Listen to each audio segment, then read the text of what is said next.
सुप्रभात, good morning, जय भीम, जय Maharashtra. S Raviraj, Ravindra Chango Shinde, एक सामाजिक विश्लेषक, एक राजकीय विश्लेषक, एक सामाजिक विश्लेषक, एक राजकीय विश्लेषक आणि स्थापत्य अभियंता विश्लेषक दृष्टिकोन समाजामध्ये वावरत असतो. समाजामध्ये समाजाला विचार मांडत असतो आणि समाजाचे विचार परिवर्तन करायचा प्रयत्न करत असतो. मी सोशल मीडियावर बऱ्याच दिवसापासून पाहतोय की मेट्रोपॉलिटन सिटी मुंबई, ठाणे या संपूर्ण शहरांमध्ये मेट्रोपॉलिटन सिटी मुंबई, कुर्ला, घाटकोपर, मुलुंड या विभागामध्ये काहीतरी पट्टे मारण्याची पद्धत आलेली आहे. ही पट्टे मारण्याची पद्धत कोणी आणली आहे आणि का आणली आहे आणि कशासाठी आणली आहे? मला वाटतं सार्वजनिक गोष्टीच्या ठिकाणी किंवा खाजगी ठिकाणी कुठल्याही प्रकारचे रंगरंगोटी पट्टे मारायचे असेल तर त्या सोसायट्याच्या परवानग्या, त्या नगरपालिका महानगरपालिकांच्या परवानग्या, त्या प्रभाग कार्यालयाच्या परवानग्या घेतल्याशिवाय कुठल्याही प्रकारची कामे खाजगीरित्या खाजगी सोसायटीमध्ये, सार्वजनिकरित्या सार्वजनिक ठिकाणी होत नाहीत. मग अशा प्रकारचे पट्टे मारण्याचा फॅड कुठून आणि कसा आला, ह्याच्यामागे काय विचार आहेत, याच्यामागे काय धारणा आहे, याच्यामध्ये काय दर्शवायचं आहे, हे मला प्रत्यक्षाने अजून तरी कळलेले नाही. परंतु मी माझे विचार वैचारिक पातळी आत्ता बोलून दाखवल्यानंतर बोलणार आहे. अनेक गुजरात्या सोसायट्या, मराठ्या सोसायट्या, मेट्रोपॉलिटन सोसायट्या, संपूर्ण सर्व भाषी मिश्रित लोक राहत आहेत. तर ज्या ठिकाणी जैन सोसायट्या, मराठी सोसायट्या, गुजराती सोसायट्या आहेत, त्याच्यामध्ये अशी भावना येते की त्या इमारतींमध्ये कोणी मच्छी मटण खायचं नाही, बनवायचं नाही आणि मच्छी मटण खाणाऱ्याला त्या ठिकाणी घर मिळत नाही. दुसरी गोष्ट, मुंबईमधील मेट्रोपॉलिटन सिटीमध्ये कुर्ला, घाटकोपर, मुलुंड, भांडूप, विक्रोळी, जिथे ती मुंबईमध्ये संपूर्ण गुजराती समाज हा मी परप्रांतीय म्हणेन. संपूर्ण गुजराती समाज हा मी परप्रांतीय म्हणेन.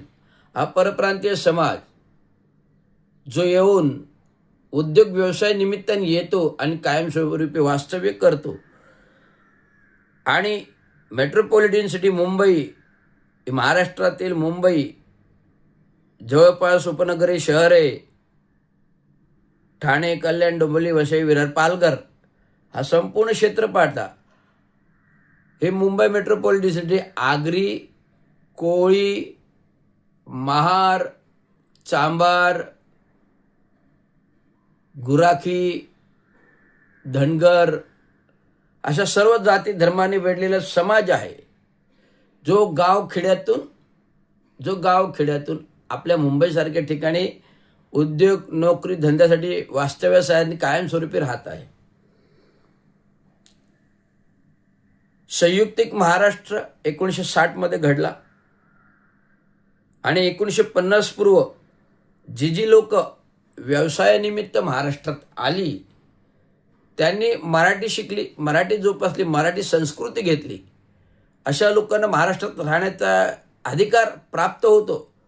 परंतु 50 नंतर जी लोक परप्रांतीय म्हणेन ती केवळ उद्योग व्यवसायासाठी आली आणि कायमस्वरूपी इथे वास्तव्य केलं. त्यांनी मराठी संस्कृती जोपासली नाही, त्यांनी मराठी अनुकरण केले नाही, मराठी भाषा शिकली नाही. अशा लोकांना महाराष्ट्रात राहण्याचा काही अधिकार नाही आहे. तरी देखील महाराष्ट्रातला मराठी माणूस अशा सर्व लोकांना आपल्या माणुसकीने, आपल्या परोपकारी धर्माने, आचरणाने ह्या लोकांना जागा देतो, जमिनी देतो, घरे बांधायला देतो. इमारती उभारायला देतो, उद्योग व्यावसायिक करायला देतो, बिल्डर्स विकासक बनायला देतो. सगळे व्यवसाय, मग तो मच्छीचा व्यवसाय असो की मातीकाम करण्याचा भिगारीचा व्यवसाय असो किंवा इमारतीवर वेठबिगारी करण्याचा व्यवसाय असो, असे सर्व परप्रांतीय लोक महाराष्ट्रात येऊन उदरनिर्वाह करतात. परंतु महाराष्ट्रातील मराठी माणूस जराही ब्र न काढता ह्या लोकांना सामावून घेतो. कारण ह्या लोकांची महाराष्ट्राला जरी गरज असली, ह्या लोकांची परप्रांतीयांची महाराष्ट्राला जरी गरज आली, ती गरज महाराष्ट्रातलं नाही, ती महाराष्ट्र लोकांनी गरज करून घेतलेली आहे. परंतु मराठी माणूस हा एवढा दूध खोळा नाही आहे. जर परप्रांतीय जरा मराठी माणसावर कुरघोडी करून अनेक आंदोलने करून, मग तो रिक्षा चालवण्याच्या व्यवसायामधील मराठी भाषा असो, मग हिंदी भाषेचा GR असो किंवा मराठी शाळा नष्ट करून, सर्व धर्मीय शाळा नष्ट करून केवळ इंग्रजी शाळा आणण्याचं धोरण असो, हे कुठेतरी सरकारचं दुपटप्पी पक्षपाती धोरण पाहता जो 5 जुलैला मागच्या मराठी आंदोलन उभारलं गेलं, मराठी मोर्चा येणार होता हिंदी भाषेच्या बाबत, ते आंदोलनाला घाबरून कुठेतरी सरकारने काढता पाय घेतला आणि आपला पाय मागे केला. आता 1 मे महाराष्ट्र दिन म्हणजे महाराष्ट्राचा गौरवशाली परंपरेचा इतिहास सांगणारा महाराष्ट्र एकमेव दिन आहे.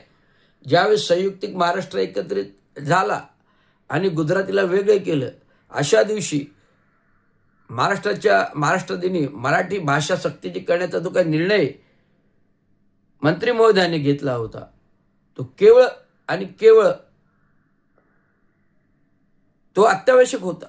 परंतु परप्रांतीय धोरण, ते 15 लाख रिक्षा चालक संप करून बंद करणार अशी घोषणा दिल्यानंतर मराठी माणसाच्या राज्यकर्त्यांनी सरकारने पाय उतार होणं हे धोरण चुकीचं आहे. जर तुम्हाला करायचं नव्हतं तर 1 मे महाराष्ट्र दिन का जाहीर केला? आणि 1 मे महाराष्ट्र दिन हा नुसतं महाराष्ट्र 1 मे नाही आहे, 1 मे महाराष्ट्र दिनानुसार 1 मे नाही आहे, तर महाराष्ट्रात संयुक्त महाराष्ट्र घडला ऐतिहासिक दिन आहे. आणि त्या ऐतिहासिक दिनामध्ये